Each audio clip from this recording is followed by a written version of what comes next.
Olá, bem-vindos ao canal Leira Viver, eu sou o Vander Pedroso. Pessoal, eu tenho um recado para dar para vocês. A primeira parte do capítulo 4 do livro O Céu e o Inferno. Inferno!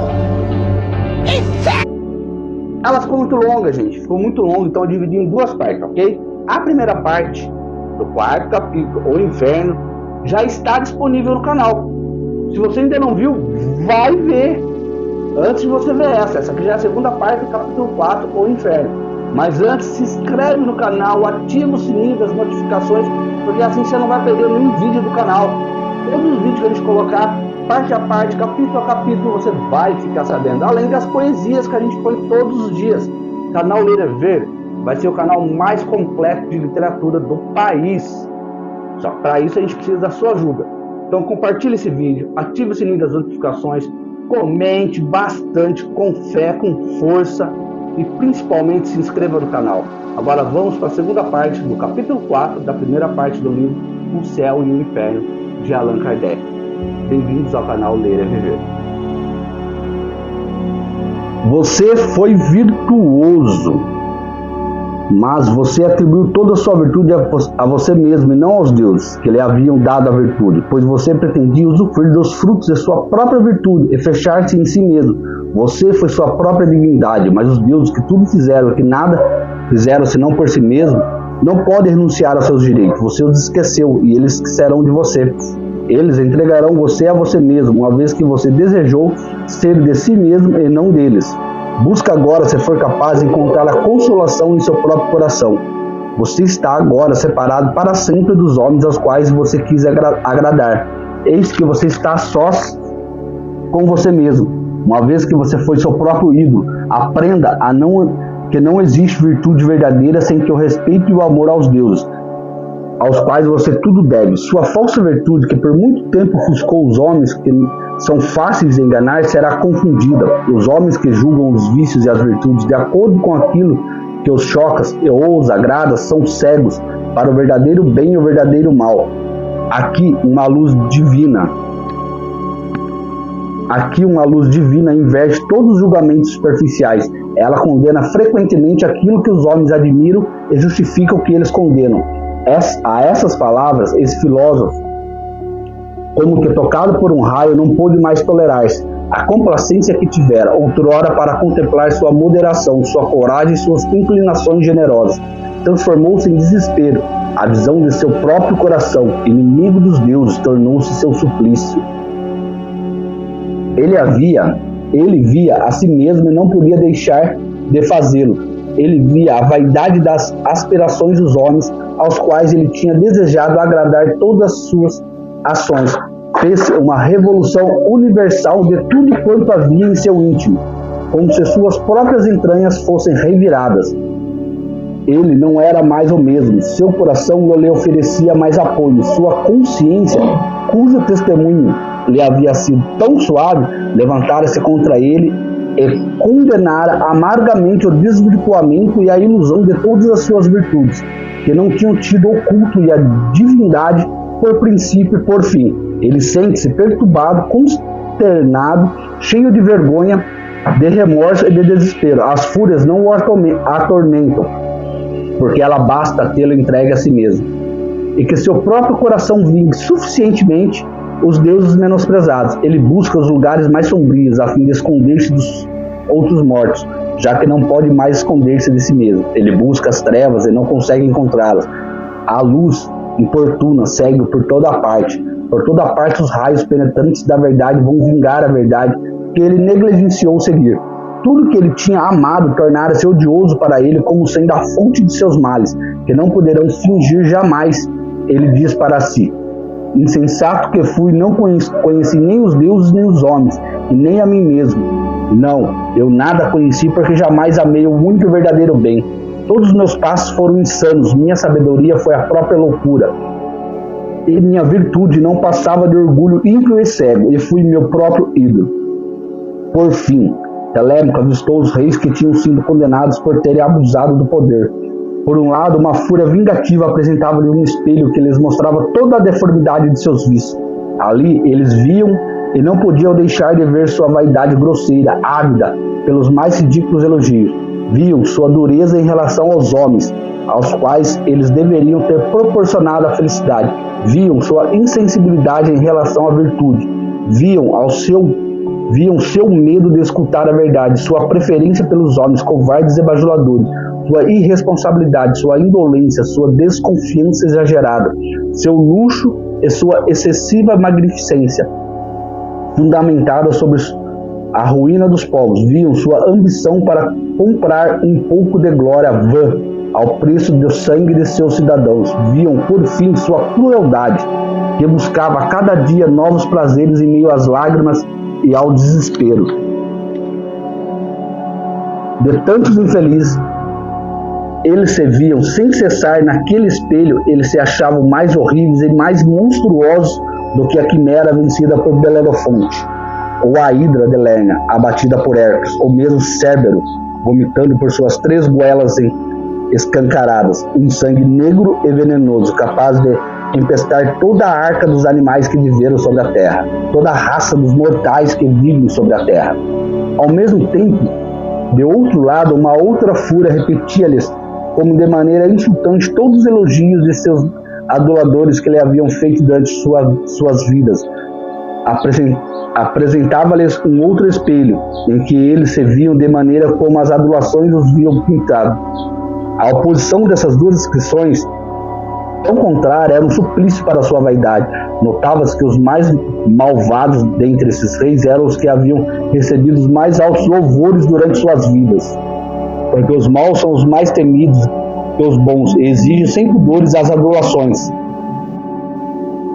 mentirosa dos poetas, dos adoradores de seu tempo. Ouve-se em seus gemidos, vindos das trevas profundas, não podem ver senão os insultos e as ironias que deverão sofrer. Nada há ao redor deles que não os rejeite, que não os contradiga, que não os confunda. Enquanto que na terra eles jogavam com a vida dos homens, acreditando que tudo tinha feito para servi-los.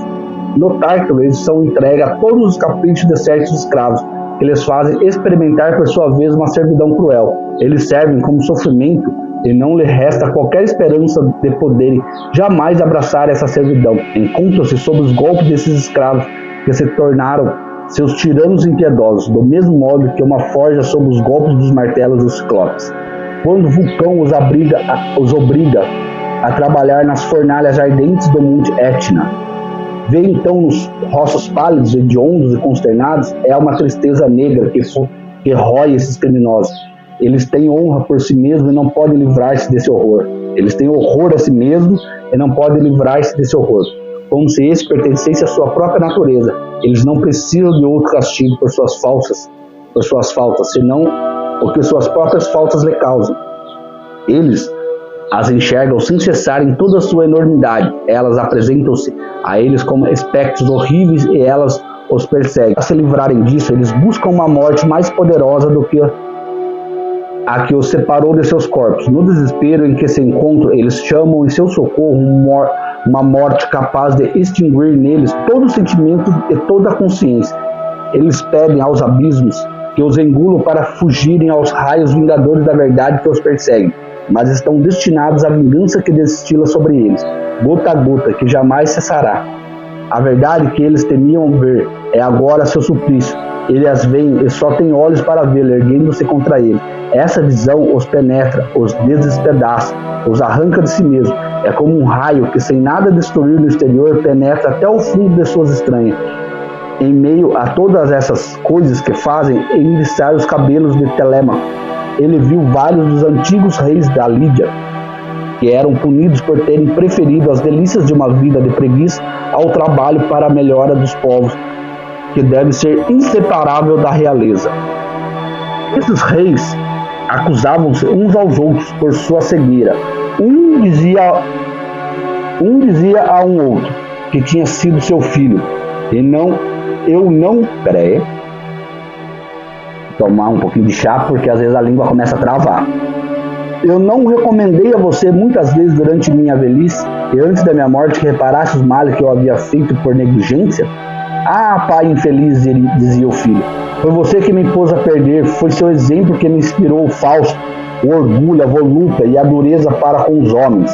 Ao ver você reinar com tanta indolência ao cercado por aduladores mentirosos, acostumei-me também a amar as adulações e os prazeres. Acreditei que os outros homens eram, para os reis, os mesmos que os cavalos e os outros animais de carga são para os homens, ou seja, animais que não nos importam, contanto que nos prestem serviço e nos proporcionem comodidades.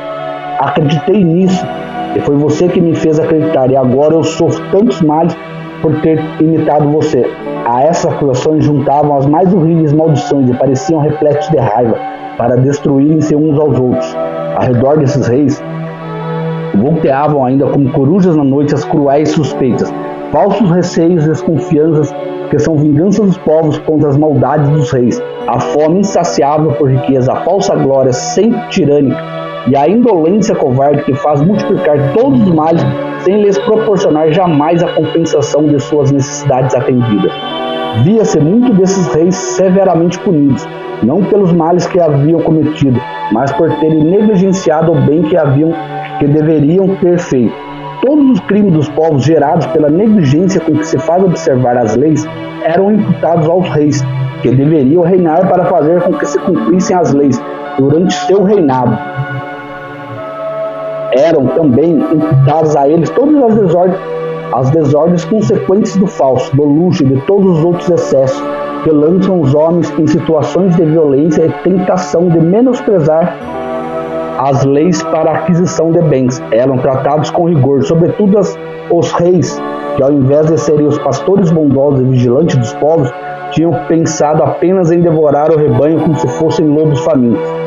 Mas o que mais entristecia Telêmaco era ver nesses abismos de trevas e males muitos reis que tinham passado pela terra como reis bastante bons e que tinham sido condenados às penas do Tártaro por terem deixado de governar homens maus e hipócritas. Eles eram condenados pelo mal que tinham permitido que fosse feito sob sua autoridade. Além disso, a maior parte desses reis não tinham sido nem bons nem maus. Tão grande havia sido sua fraqueza, jamais tinham temido não conhecer a verdade, jamais tinham tido gosto pela virtude e nunca tinham experimentado a situação de fazer o bem. Nossa, pesadaça essa parte, hein? Espero que vocês estejam gostando. Vou tomar meu chá e um pouco d'água. Enquanto isso, vocês se inscrevam no canal, caso vocês ainda não sejam inscritos. E espero que vocês compartilhem o máximo possível esse capítulo, ok? Pronto, já se inscreveram, já compartilharam? Vamos lá.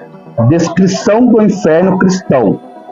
A opinião dos teólogos acerca do inferno encontra-se resumida nas seguintes citações. Essa descrição, tendo sido tirada dos próprios autores sagrados e da vida dos santos, pode bem ser considerada como sendo a expressão da fé ortodoxa sobre esse assunto, sendo a cada instante reproduzida com algumas pequenas variantes nos sermões da cátedra evangélica e nas instruções pastorais.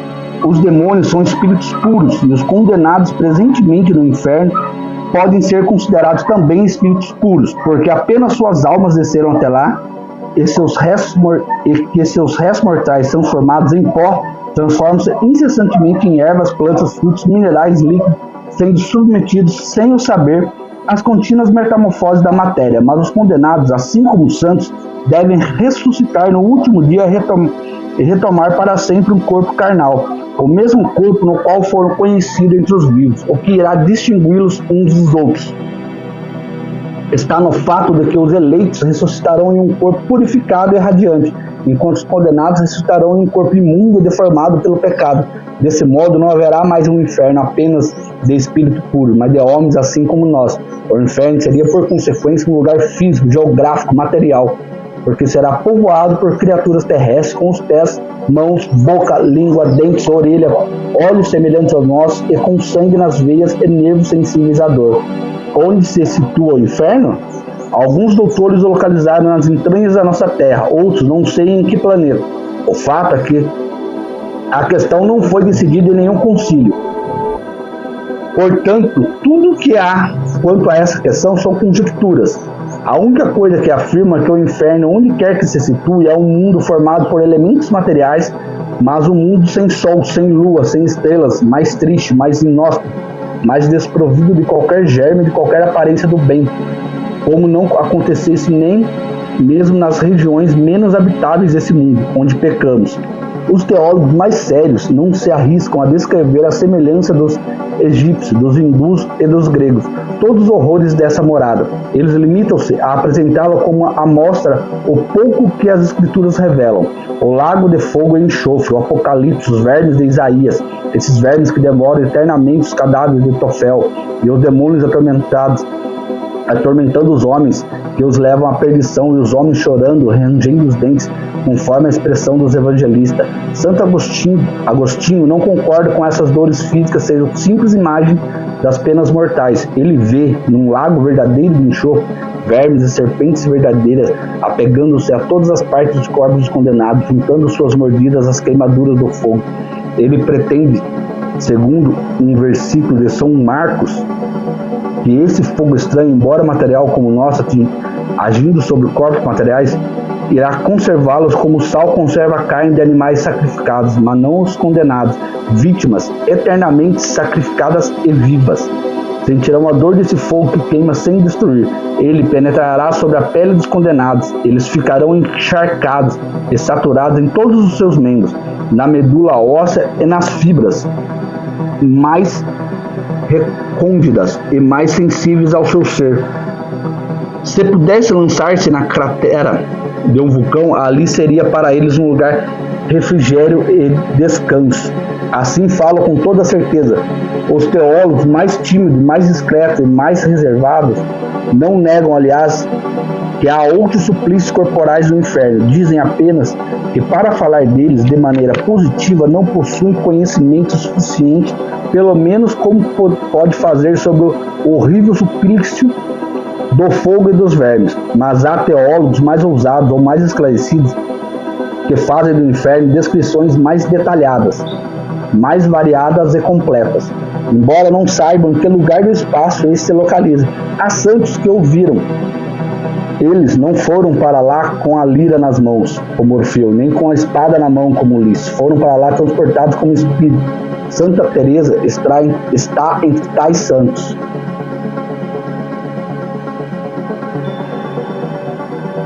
Tem-se a impressão, pelo relato da santa, que há cidades no inferno. Ela viu ali, pelo menos, uma espécie de rua, comprida e estreita, como tantas que existem nas cidades antigas. Ela lá entrou, caminhando horrorizada sobre um terreno pantanoso e fétido, onde fervilham répteis monstruosos, mas ela teve sua caminhada interrompida por uma muralha que fechava a passagem. Naquela muralha havia um nicho, ao qual Teresa se recolheu, sem saber bem como aquilo tinha acontecido.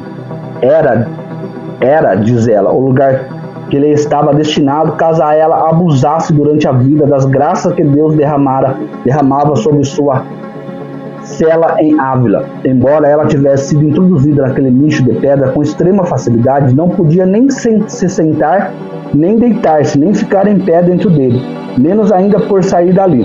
Aquelas paredes horríveis se abaixaram sobre ela e envolveram-na, prendendo-na como se fossem coisas animadas. Parecia-lhe que a asfixiavam, que a estrangulavam e ao mesmo tempo que a esfolavam viva e retalhavam em fatias.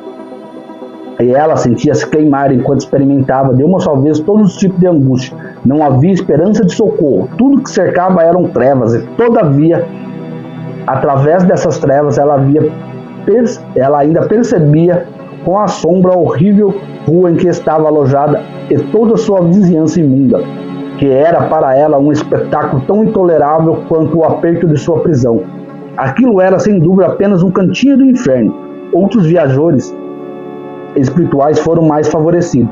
Eles viram no inferno grandes cidades em chamas, Babilônia e Nínive, a própria Roma com seus palácios e templos em brasa, com todos os seus habitantes acorrentados, traficantes presos aos seus balcões, padres reunidos com cortesãs em salões de festa, urrando nos assentos de onde não se podiam retirar, levando aos lábios, a fim de se desalterarem, taças das quais saíram chamas, criados de joelhos em cloacas ferventes, braços estendidos, e príncipes de cujas mãos escorria sobre eles em forma de lava devoradora, ouro derretido Outros viram no inferno planícies limitadas, onde camponeses famintos, nada colhendo de suas plantações estéreis, regadas por seu suor fumegantes, e como nada encontravam, devoravam-se uns aos outros. Em seguida, tão numerosos quanto antes, igualmente magros e famintos, eles dispersavam-se em bandos rumo ao horizonte, indo procurar ao longe, em vão, terras mais felizes, sendo substituídos nos campos que tinham acabado de deixar por outras colônias, errantes de condenado. Os que viram no inferno montanha cercada por precipícios, florestas soluçantes, poços sem água, fontes alimentadas por lágrimas, rios de sangue, turbilhões de neve em desertos de gelo, embarcações de desesperados vagando em mares sem praias. Ali viram, em outras palavras, tudo que os pagãos haviam descrito, um reflexo lúgubre da terra, uma sombra desmesuradamente maior que suas misérias, seus sofrimentos naturais, eternizado, e até calabouços, forcas e outros instrumentos de tortura forjados por nossas próprias mãos. Lá existem, com efeito, demônios que, para melhor atormentarem os homens e seus corpos, revestem-se também de corpos. Esses corpos têm asas de morcego, chifres, pele coberta por escamas, patas com garras e dentes afiados. São mostrados, portanto, espadas, tridentes e pinças, tenazes em brasas, grelhas, garfos, foles, martelos ardentes, desempenhando pela eternidade o papel de cozinheiros e açougueiros com a carne humana, às vezes transformados em leões ou em serpentes enormes. Arrastam suas presas em cavernas solitárias. Alguns transformam-se em corvos para arrancar os olhos de certos culpados, outros em dragões voadores para carregá-los em seus dorsos aterrorizados, ensanguentados e aos gritos através dos espaços tenebrosos, para depois deixá-los cair num lago de enxofre. Ali há nuvens de gafanhotos, de escorpiões gigantescos, cuja visão causa arrepios, cujo odor causa náuseas, cujo simples toque causa convulsões. Lá, monstros de muitas cabeças abrem por toda parte suas goelas vorazes, sacudindo sob as cabeças disformes crinas de serpentes, esmagando os condenados com suas mandíbulas sangrentas e vomitando-os, todos os mastigados mais vivos, uma vez que são imortais. Gente, não é fácil não. Você pode ter a vida maravilhosa aqui. Se for às custas dos outros, tu tá lascado. Bom, vamos continuar para terminar esse capítulo, ok? Já tá no finalzinho. Chegou até aqui, gente? Se você chegou até aqui porque você tá gostando muito, se você chegou até aqui, curta então. Se você chegou até aqui, compartilha. E principalmente se inscreve no canal. O canal Ler a Viver veio para fazer o seu dia mais leve, ok? A gente está aqui para deixar o seu dia melhor.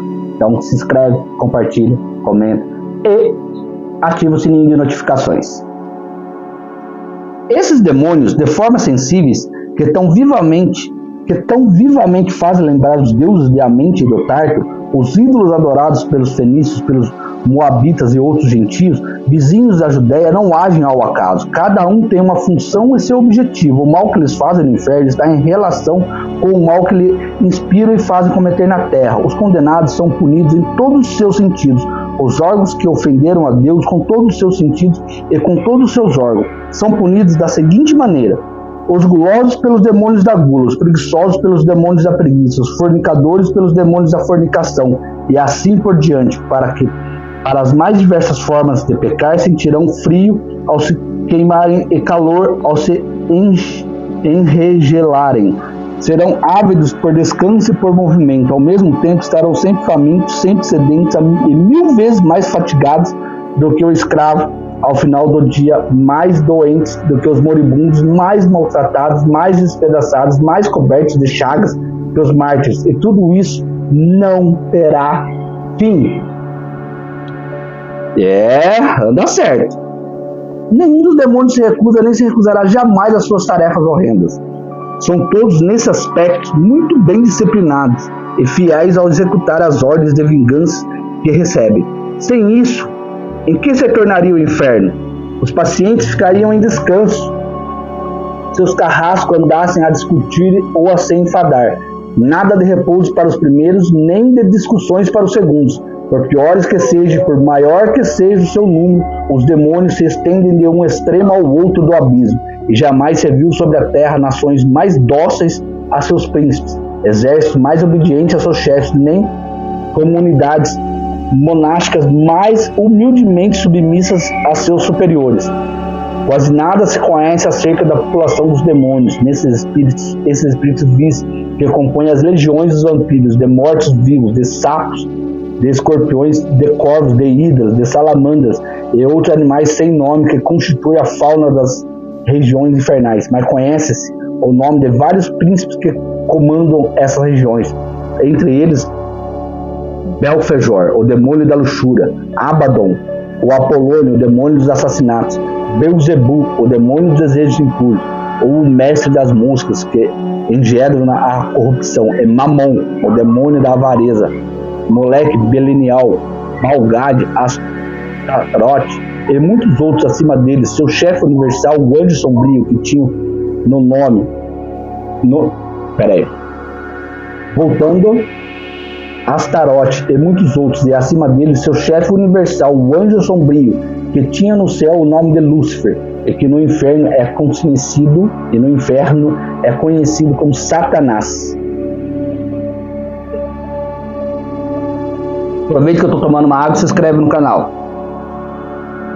Eis ali, em resumo, a ideia que nos dão do inferno, considerado do ponto de vista de sua natureza física e das penas físicas que aí se sofre. Abram os escritos dos pais da igreja e dos antigos doutores, interroguem nossas lendas piedosas.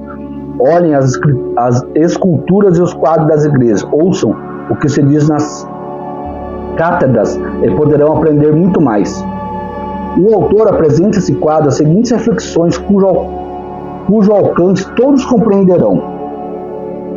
A ressurreição dos corpos é um milagre, mas é necessário um segundo milagre para dar a esses corpos mortais já usados nas passageiras provas da vida, já uma vez aniquilado, a virtude de subsistir, sem se dissolverem numa fornalha onde até os metais se evaporariam. Que se diga que a alma é seu próprio carrasco, que Deus não a persegue, mas permite apenas que ela permaneça na condição da infelicidade que ela mesma escolheu. Isso pode-se, a rigor, compreender a passo que o abandono eterno de um ser extraviado e sofredor pareça pouco conforme a bondade do Criador. Mas o que diz a alma e das penas espirituais não se pode dizer de forma alguma sobre os corpos e os sofrimentos corporais. Para perpetuar esses sofrimentos corporais não basta que Deus retire sua mão. É preciso, pelo contrário, que Ele a mostre, que intervenha, que haja, sem o que os corpos sucumbirão. Que haja, sem que o corpo sucumbirão. Os teólogos supõem então que Deus opera de fato após a ressurreição esse segundo milagre de que falamos. Primeiro, Ele retira dos sepulcros que haviam devorado os corpos de argila e os retira no mesmo estado em que entraram, com suas enfermidades antigas e com as degradações sucessivas da idade, da doença e do vício. Eles não entregam as almas nesse estado, decrépitas, frígidas, gotejantes, repletas de necessidades sensíveis e uma picada de abelha, coberta pelas feridas que a vida e a morte lhes imprimiram. E aí está o primeiro milagre. Em seguida, nesses corpos franzinos prestes a retornarem ao pó, de onde acabaram de sair, ele insufla uma propriedade que jamais havia possuído. E eis aí o segundo milagre. Ele lhes inflige a imortalidade. Esse mesmo dom que em sua cólera, ou antes em sua misericórdia, ele havia retirado de Adão ao expulsá-lo do Éden. Quando Adão era imortal, ele era invulnerável. E quando deixou de ser invulnerável, tornou-se mortal. A morte seguiu-se imediatamente à dor.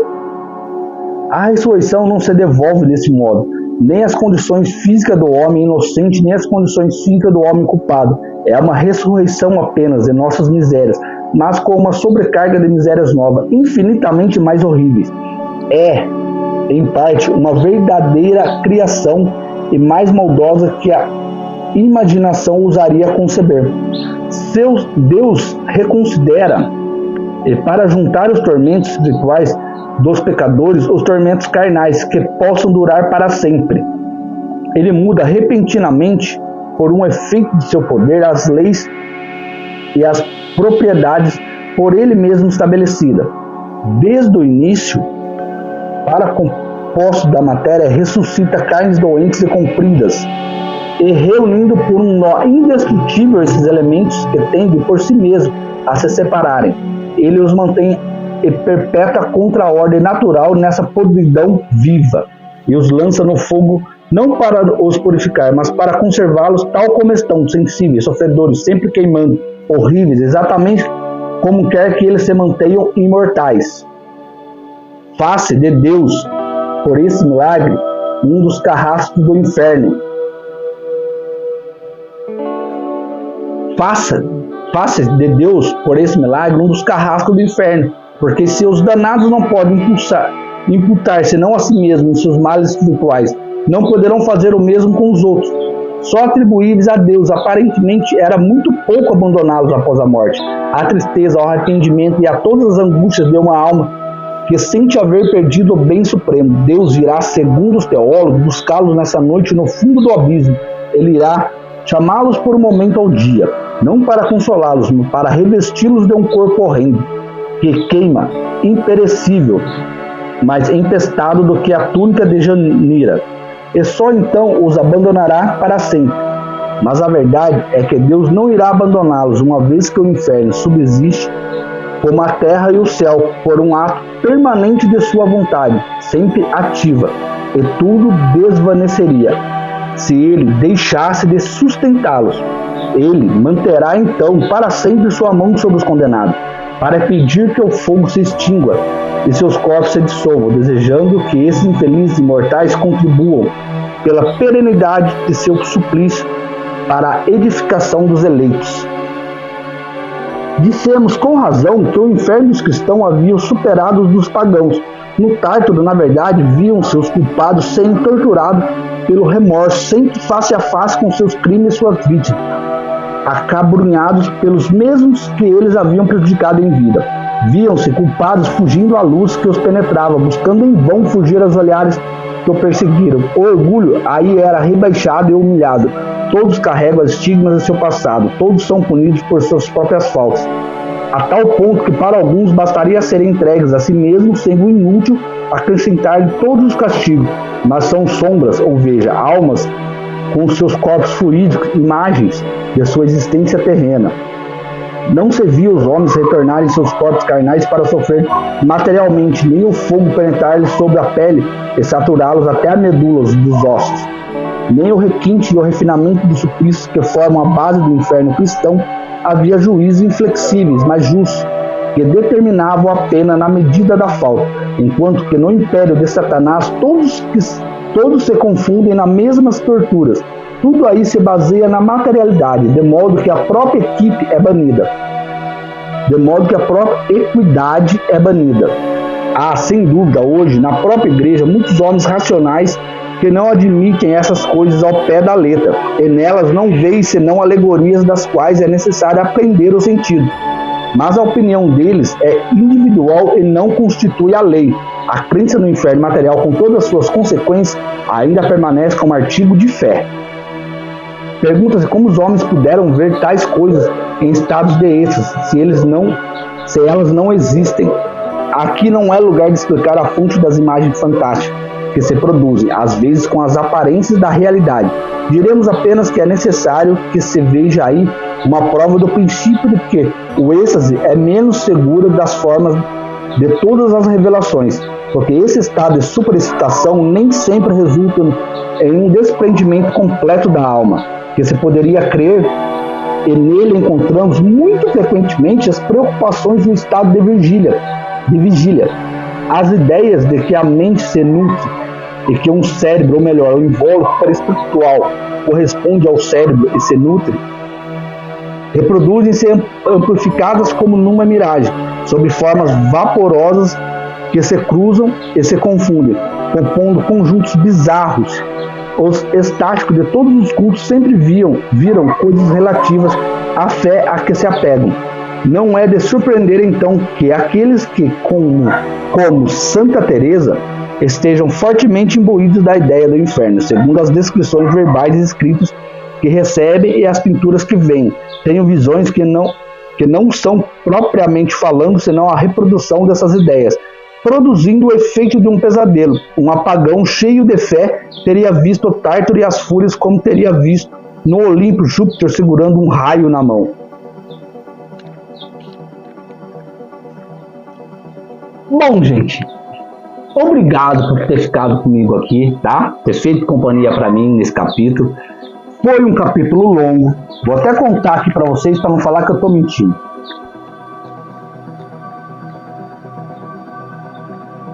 Ó, foram uma, conta comigo, 2, 3, 4, 5, 6, 7, 8, 9, 10, 11, 12, 13, 14, 15. Foram 15 páginas para vocês aqui da capítulo 4 do livro Céu e Inferno de Allan Kardec. Foi lido o capítulo O Inferno. Grande, hein, gente? Foi grande, foi cansativo. Deixa eu ver. Não foi. Mentira, não foi cansativo. Foi trabalhoso.